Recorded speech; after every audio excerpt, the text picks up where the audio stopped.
بسم اللہ الرحمن الرحیم۔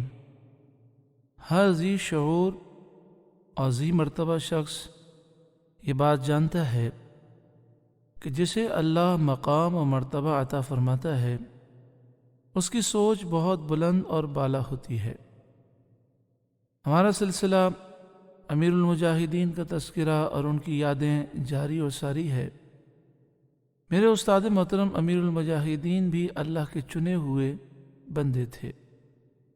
ایک مرتبہ استاد محترم مجھ سے فرمانے لگے، حدیث پاک میں ہے کہ نکاح کر لو تمہاری نگاہیں محفوظ ہو جائیں گی۔ آپ فرمانے لگے، مولانا حدیث تو برحق ہے، سرکار دو عالم صلی اللہ علیہ وسلم کا ہر فرمان سچا ہے، لیکن ہم معاشرے میں نگاہ دوڑاتے ہیں تو ہمیں ایسے کئی لوگ نظر آتے ہیں جو نکاح تو کر لیتے ہیں مگر ان کی نظر محفوظ نہیں ہوتی۔ چاہیے تو یہ تھا کہ نکاح ہو گیا تو نگاہیں محفوظ ہو جائیں، نگاہوں کی حفاظت ہونی چاہیے۔ ایسا کیوں ہوتا ہے؟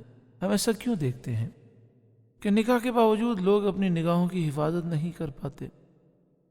یہ تو آپ پہلے سن چکے ہیں کہ میرے استاد محترم خود اپنے بارے میں فرماتے ہیں کہ میرا حافظہ میرے رب کا کرم ہے کہ میں نے کبھی بد نگاہی نہیں کی۔ بہرحال استاد صاحب نے مجھ سے جب ارشاد فرمایا کیا وجہ ہے، تو میرے جیسے شخص کو ویسے ہی کچھ علم نہیں اور نہ ہی میں نے ایسی تشریحات پڑھی ہے، تو میں نے عرض کی کہ مجھے نہیں معلوم۔ تو حضرت نے خود ہی ارشاد فرمایا اور کچھ وجوہات بیان کی۔ وہ وجوہات کسی موقع پر انشاءاللہ عرض کی جائیں گی۔ آپ نے بڑے حسین انداز میں گفتگو فرمائی۔ اس میں سے ایک بات آپ نے یہ ارشاد فرمائی جس کا خلاصہ یہ تھا کہ نکاح کے وقت جو برکات اور انوار اترتے ہیں اور نکاح کی جو برکتیں ہیں، ہو سکتا ہے کہ مسلمان ان برکتوں کو شاید ضائع کر رہے ہیں۔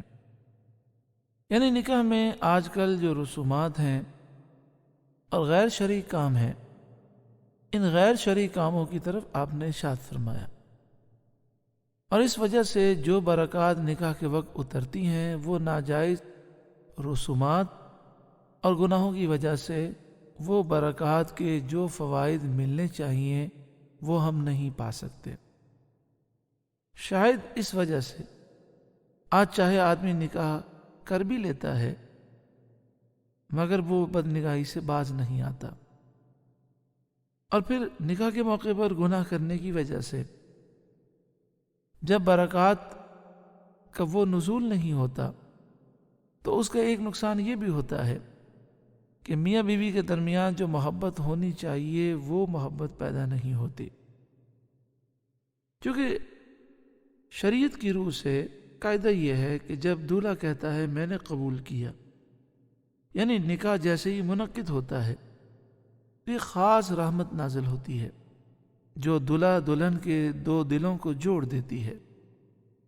ہمارے آقا و مولا صلی اللہ علیہ وسلم نے فرمایا، نکاح سے بڑھ کر کوئی چیز نہیں جو دو اجنبیوں میں محبت پیدا کر دے۔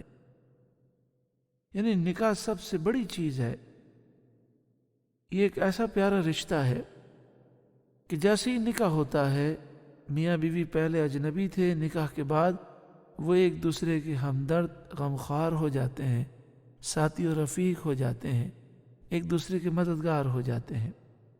مگر افسوس ان گناہوں کی وجہ سے آج شادیاں ناکام نظر آتی ہیں۔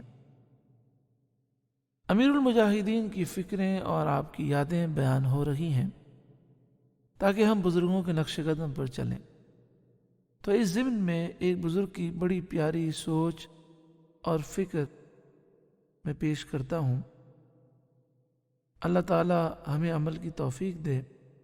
انشاءاللہ تعالی اگلی کلپ میں وہ پیاری سوچ میں پیش کروں گا، لیکن سوچ بڑی پیاری ہے، فی زمانہ ہم اس پر عمل نہیں کر پاتے، اس پر میرا بھی عمل نہیں ہو سکتا، آپ کا بھی عمل نہ ہو، لیکن اللہ والوں کی سوچیں اتنی پیاری ہیں کہ ان کا ذکر ضرور ہونا چاہیے. انشاءاللہ تعالی اگلی کلپ میں ہم یہ سوچ انشاءاللہ سماعت کریں گے. اللہ تعالی ہمیں امیر المجاہدین کے فیوز و برکات سے روشن منور فرمائے. آمین. صلی اللہ علیہ وآلہ وسلم.